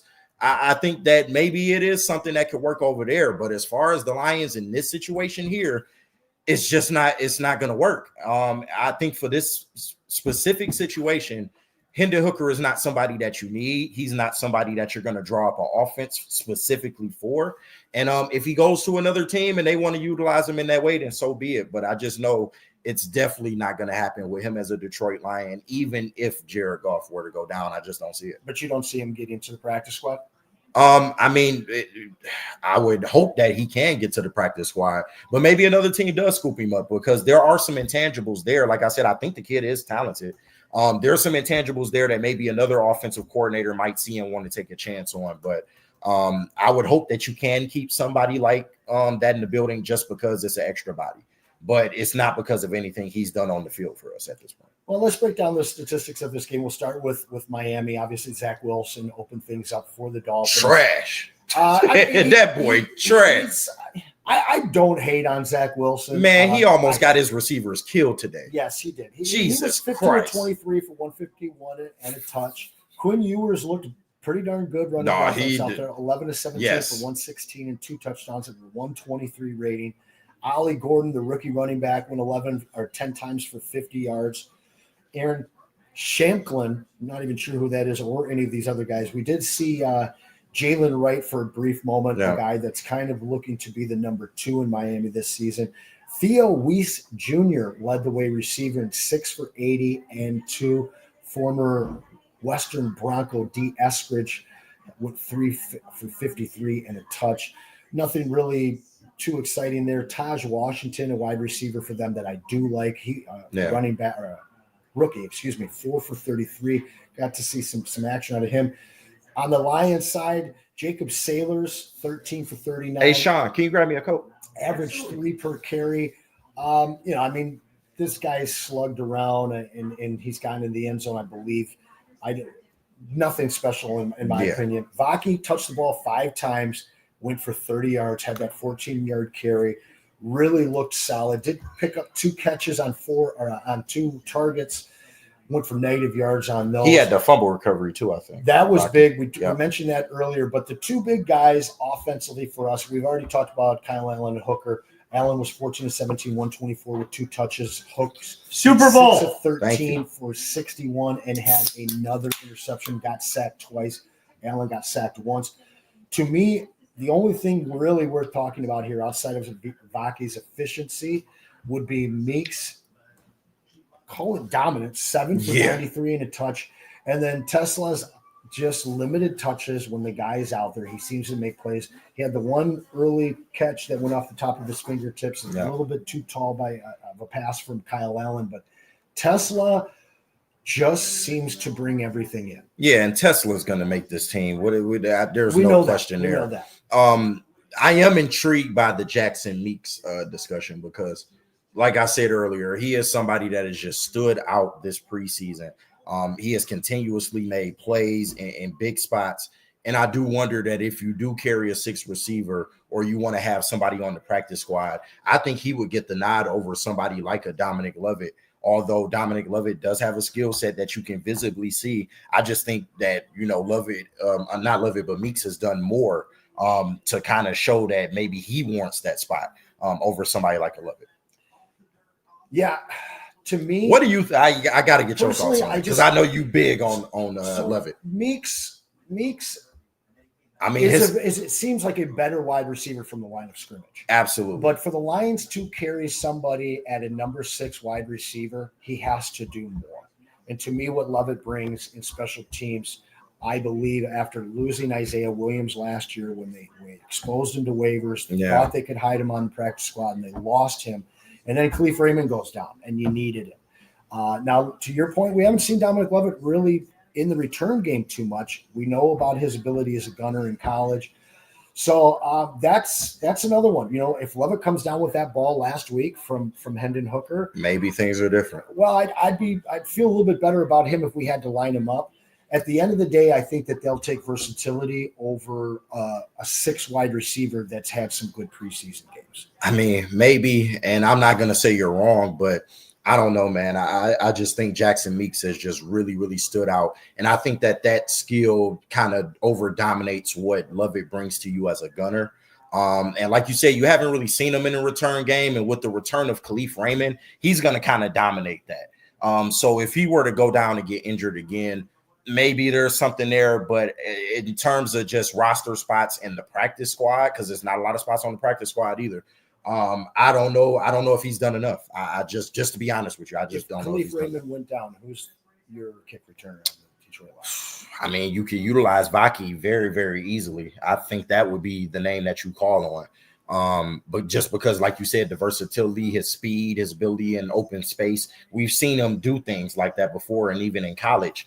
As a two-way athlete, as a safety, and kind of playing running back and returner. So I think they would lean on Vaki in that situation. I don't think you need to open up a roster spot just for that certain skills. I'd like to see Lovett return a couple kicks in the final game. I wouldn't mind it. Just to know what we have there. But I really love the way that Meeks looked. He made Hendon Hooker look really good on that last possession. Yeah. Fighting for yards, taking 7-yard catches for 11 to get the first down. The guy has the grit that these guys seek regardless of position. Yeah. We did mention D. Eskridge out of Western. I do want to make sure that you guys at home know if we've all heard about Tesla playing at Hillsdale, but Ian Kennelly. Hey, shout out. Backup safety. Number 27, I believe. Yeah, out of GVSU. His parents have been Detroit Lion season ticket holders since 1991. Got a chance to see a cool segment during the game where they just talk about pinching themselves still that this isn't a dream, that they're the boys running out there in Honolulu Blue. So shout out to the Kennelly family. Big love for Detroit faithful and giving him a chance to become a Detroit Lion. We wish him the best. Yeah. So next week, let's take a look at the schedule. I know that we are back here in Detroit. First 2 games were on the road. First one, obviously, down in Canton, Ohio for that Hall of Fame game this next week on Saturday. 1:00 game starts. Same deal as today. It's a Saturday game. Final one for us, the Detroit Lions of the season, taking on the Texans. Probably won't see C.J. Stroud or Nico Collins in that one, my friend. But final test for this Detroit Lions team. We'll be seeing a lot of guys that their job will be on the line next week. Yeah, and at this point, I don't know if we see the starters because I felt like they would have played in this game as a dress rehearsal as opposed to next week. Next week is pretty much just about, solidifying whatever the final roster spots will be and just, kind of getting into your sets, running your game plan, and just fine-tuning things for the season. So at this point, I don't think we see the starters. And for the Lions' depth, it is just about, going out there, playing as hard as you can, trying to, prove to this Lions team that you are deserving of a roster spot, but most of these spots are locked up. And that's good to say because I was talking about it during the watch party. I remember when we would hang on these preseason games and the fact that you have some pretty good reserves here, but you're not really paying attention to the preseason because, barring injury, these guys aren't going to get on the field. And I think that just speaks to the amount of talent that Brad Holmes has brought in. This is a completely different situation than what it used to be. We were kind of, looking forward to who would make an impact in the preseason. But now, aside from Isaac Tesla, which we can see him being used in a big spot, you're not really getting excited or really looking forward to anything else because these Lions starters are just that damn good. Yeah. A name that we haven't heard while we're talking about our 7th rounders is Dan Jackson, a guy that was put on IR. This was a safety that was taken, our first pick in the 7th round. We had 2. Guy that I was really hoping to see. Yeah, I wanted to see more of him. We will get a chance to see a lot of these camp battles come down to the wire here, and they will be revealed as to who is going to make this team and who won't. We'll get a great view of that next Sunday. Again, that's at 1:00 time. Join us here. We'll be here for the pregame as well as the watch party and then the postgame. Now, one of your points that you had mentioned was that you don't think that we're going to see any of the starters, and I'm not positive on that one. I'm not convinced. So it's weird because we mentioned this in the beginning of the broadcast. The Hall of Fame game is one game that's played before preseason week 1. Right. So only 2 teams played that week. We are technically in just preseason week 2 right now. Yeah. Next week, which will be our 4th game, will be the 3rd game for pretty much everyone else. And tradition states that you're going to see some starters, usually not all, but some starters for one series. So I guess I'm curious, and I think we'll be talking about it a lot this week. Maybe we'll get some foreshadowing and some clues from Dan Campbell, but I would not be surprised at all to see some of your first-string players out there for one series next Saturday. No, I wouldn't be either. And if the Lions, decide that, then of course I'm rocking with it. But correct me if I'm wrong, they did not play the starters last preseason as well. So it wouldn't be a big shock to me if they didn't, because you already know what this Lions offense is. Close to going on 2 to start the season. No, I understand, but that's just what offenses do sometimes. They literally told you last year, hey, it might take us 6 weeks to really get into this thing. And it came to fruition that it took them about 6 weeks to become the best offense in the NFL. Do you want one series, though, for our new offensive line? Well, as a fan, selfishly, yeah. No, I don't mean selfishly.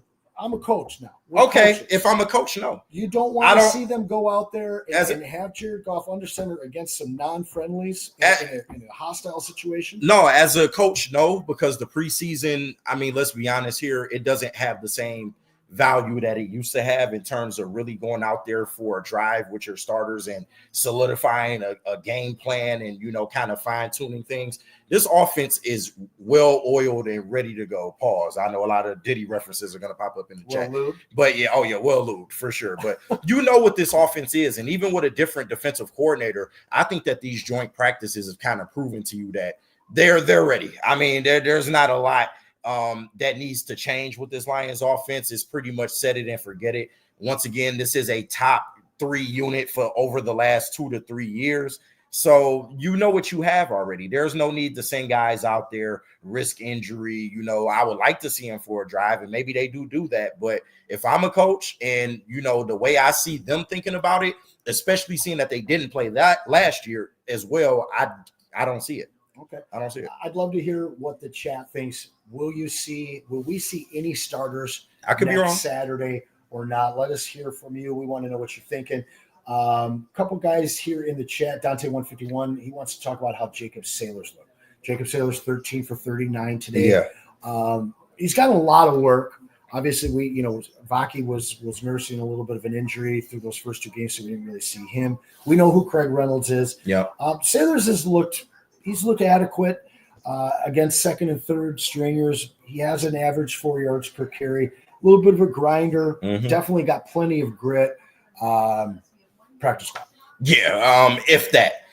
He's looked great, but it's a damn shame he's probably not going to make this team. But once again, that just goes to the Lions have depth everywhere. There's that running back. No, especially there. And there's not too many spots on this team that you would consider a weakness. We can all play semantics about where the weaknesses are, but I don't think this Lions team is they're not going to carry 5 running backs especially with a proven commodity in Craig Reynolds, who has been here year after year, and somebody like a Sayoni Vaki with mad upside that you can utilize in a whole bunch of different ways. Add that to the fact you got Sonic and Knuckles. I mean, Gaylors has played great this preseason, but it's a damn shame he probably won't make this team. But maybe he is a practice squad guy. You never know. Well, and at the same point, we talk about the wealth of riches we have in our running back room. Yeah. A guy that has no shot here could be a 3 somewhere else. Yeah, absolutely. So, looking through at that chat here, I'm going to go back to Mr. Joe the Gringo. Don't forget Mo Norris is coming back as well. Our secondary depth is so much better this year. I had not heard any update on Mo Norris, so that is some news to me. Yeah. But well, he was in concussion protocol, and I can imagine that, his spine's okay. Yeah, like he's fine. Like he had movement, he was talking, like everything's good. I think he's back at home now, to be honest with you. So yeah, they got him in concussion protocol right now. So he will be, because he was a key reserve last year. So I think he'll make the team. But I think they will be patient in regards to bringing them in a rotational capacity. So it might be maybe 5 or 6 weeks before we see him out there in a rotational sense. But he is somebody that is going to help this team this year. And you just hope that he is okay from what happened, in that preseason game, and that he'll be able to go out there and make some plays. Yeah, Biggins. Shout out Biggins. He says Mo Norris was 17 to 14 day concussion protocol. So and I think they'll play it safe. They might hold him out longer than that. We're not seeing it. Well, I mean, realistically, we've got 2 full weeks before actually 3 full weeks before the Lions play. Yeah. So I think that if we can get him back, I was worried about that depth in the secondary. Yeah. I love our front guys on the secondary. Man. I mean, our first 4 or 5 guys are tremendous. It's dogs. Losing Rakestraw, having Mo go down, that I start to question where the depth's going to come from. There's a guy out there, Kyle Fuller, still a free agent, I think would fit in seamlessly with this Detroit Lions team and defense and give them some extra depth. He's a nice player, but I think the Lions are solidified. I mean, with those guys, and I love the additions of Avonte Maddox, who you saw kind of pop in this game, and Rock Ya-Sin, who we've seen pop up in other preseason games. So no, bringing that type of veteran experience to this team, I think is gonna prove very, very good. All right, so I haven't really heard your prediction this year.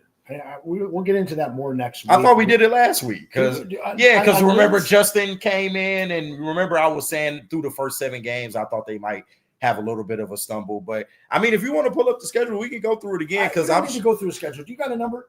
Because I do. Mine's 13. Yours 13.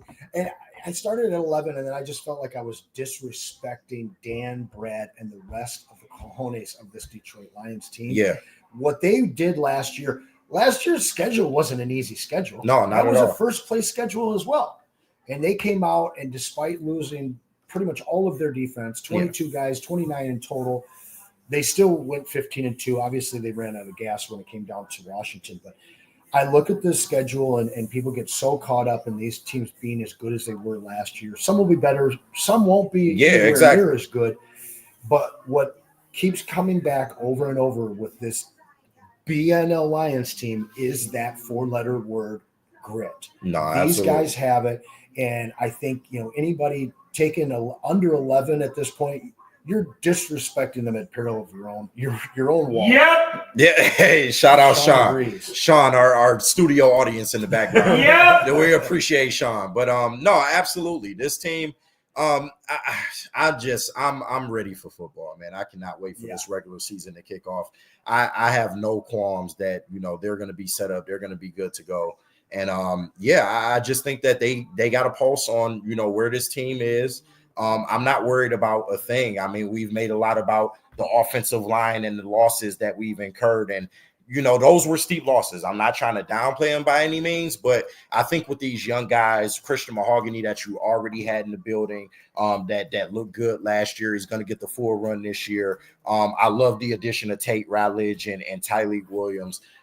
when you look across the board, the Lions they just have a knack for next man up and keeping the train rolling, man. So I have no worries at all. There may be a period in which they need to adjust, but I think this team will be clicking within 3 to 4 weeks, and we're going to get the same offense that we're accustomed to. And I think this defense has a chance to maybe even be better under Kelvin Shepard than it was under AG, for the sole fact that, one, you're healthy now. You got all your bodies back, but Hutch looks like he's ready to take another step.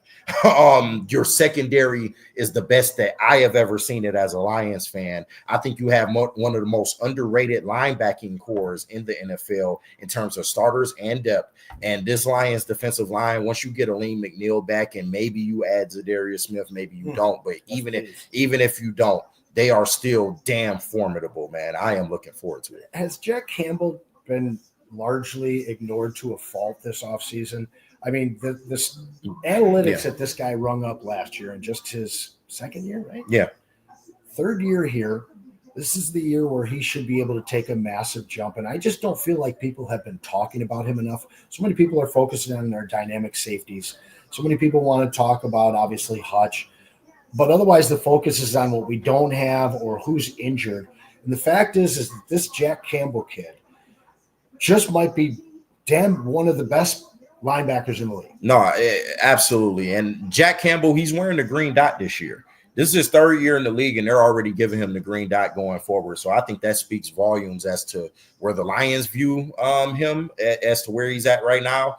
And yes, fans, we may not be talking about him as much, but when he gets on the field, you know where number 47 is. Like, he is out there making plays. I think he is exceptional in the run game. Exceptional.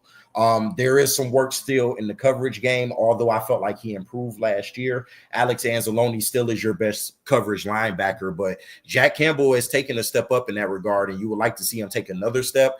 But I think he's going to be the total package for this Lions team. He is a complete linebacker, and there is a reason why he's wearing the green dot this year. He is going to make some plays. He's going to wreak havoc, and I look forward to him having his best year yet. Yeah, Biggins. He mentions tackle Campbell, machine, Piss Award winner, academic Heisman, tackling machine. No, absolutely, always going to be a 10-year Lion. He is all over the field. I mean, he makes me think of Chris Spielman.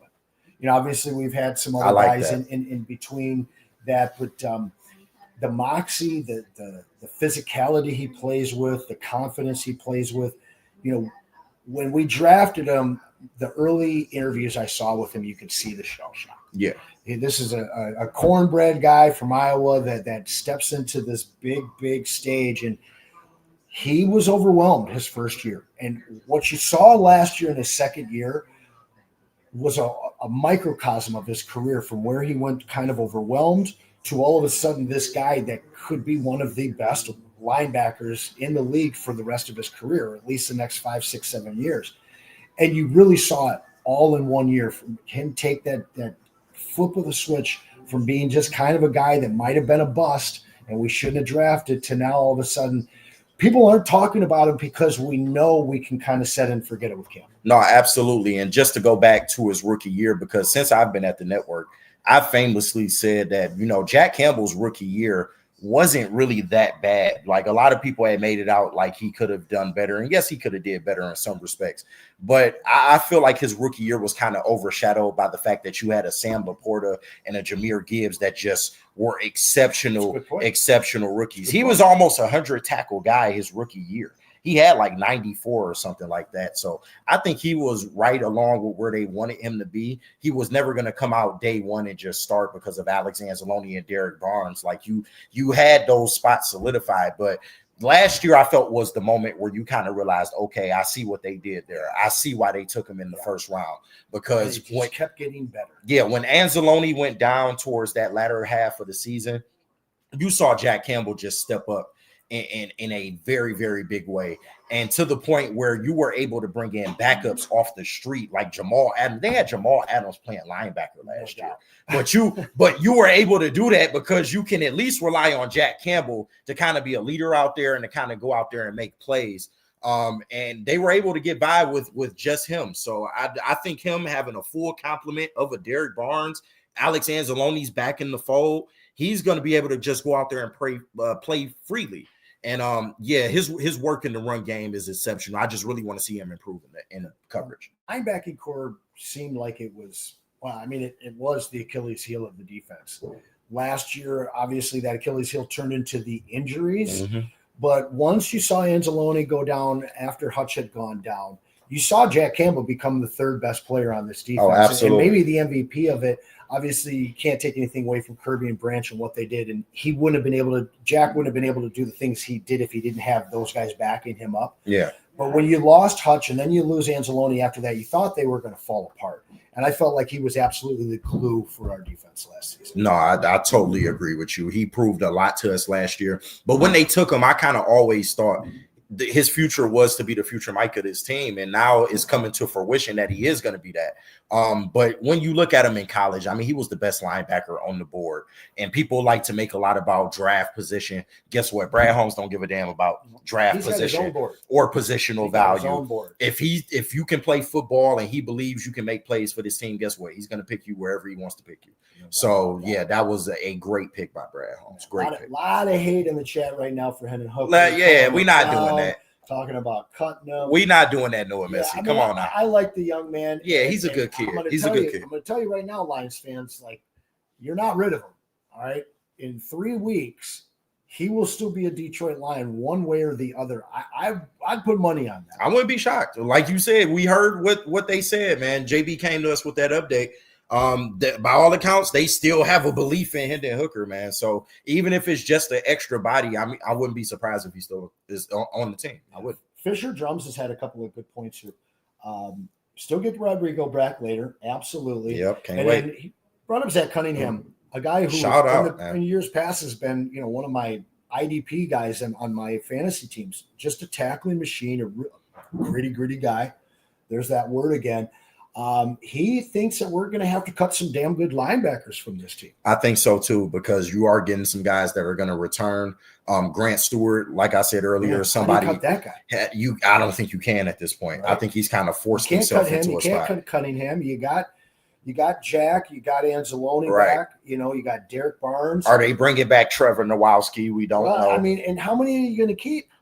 And that once again, but that just go to show you there's great depth on that Lions linebacking core, but the spots are limited. And I don't know how many roster spots will be dedicated to that. I do think it will be a couple just so you can have extra bodies on this defense. But I do wonder if Zach Cunningham's one of those names because we did see him last year. He was solid when they brought him in, just solid. He did what was asked of him and didn't really, get caught in the wash too much. But I do wonder going forward, is there a spot for him going forward, man? I don't know.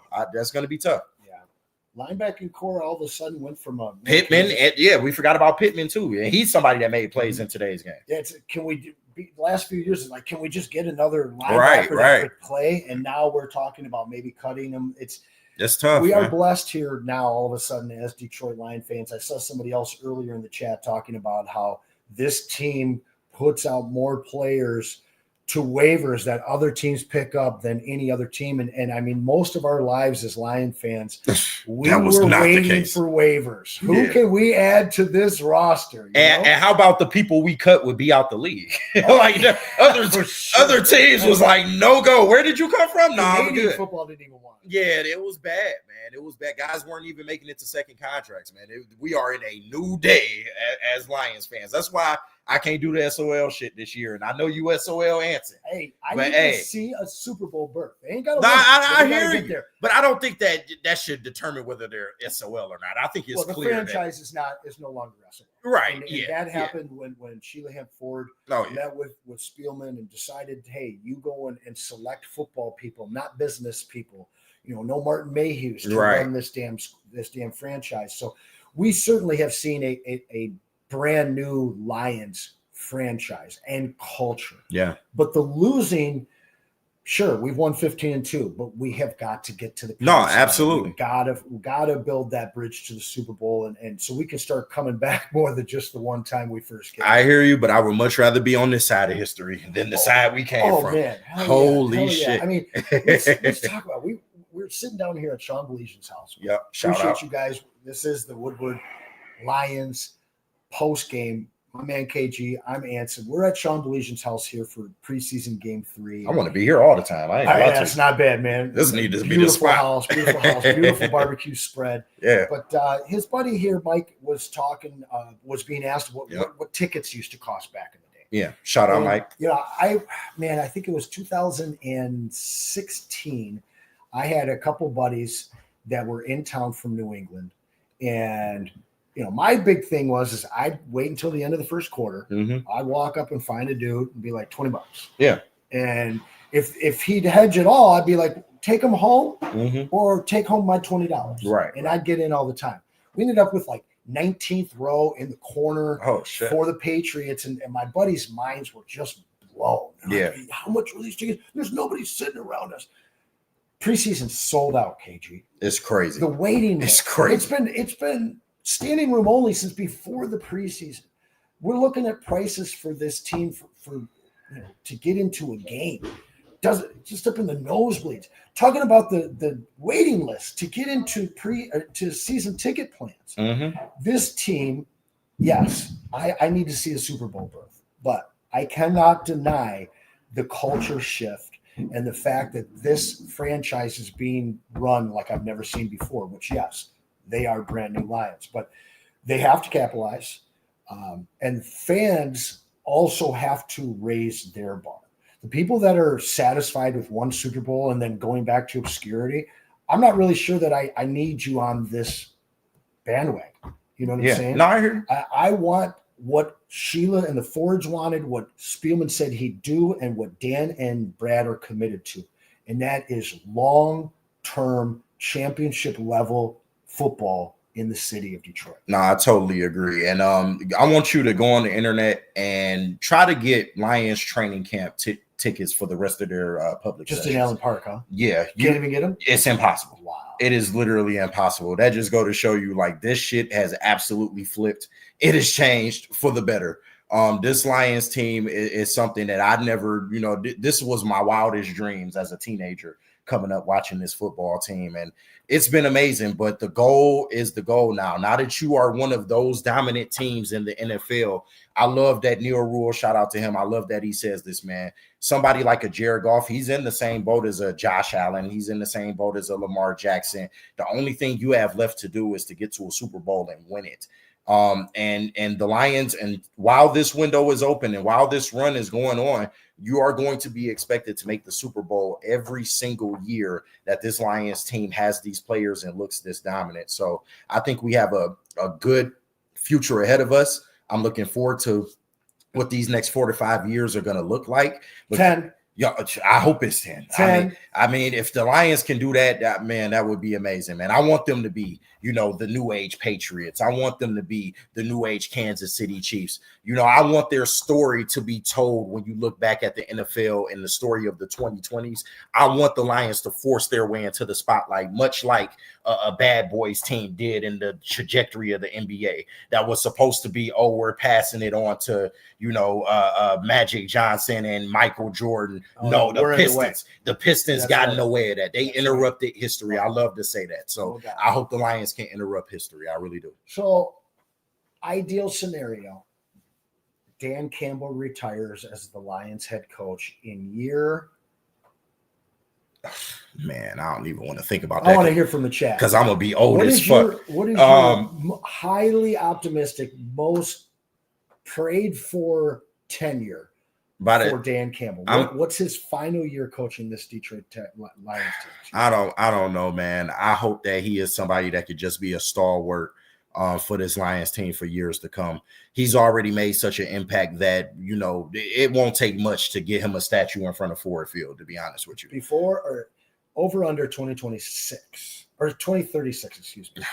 Damn, I don't even want to think that far ahead. 2036. I don't even want to. It's like 15 plus years. It is. What I was going to say is, I'm 33 right now. By the time I'm in my mid 40s, I still want to see Dan Campbell be the coach of this team. I want you to be in your 50s watching him. No, absolutely. I want him to grow with this team if that's possible. And that's kind of something that you don't see in this day and age, man. It's hard to see just NFL coaches that are just stalwarts at their respective franchise, man. So if Dan Campbell is able to do that, I think he cements his place as one of the greatest coaches of all time. Yeah, taking a team from the bottom, the Lions, not just any team, the Detroit Football Lions, the one of the worst franchises in all of sports history, not just football history. I think that, man, that would make Dan Campbell a made man, not just in this town, but the NFL period. For sure. You watch what Matt Millen went from one of the most prominent figures in the NFL to where are you now, my friend Matt?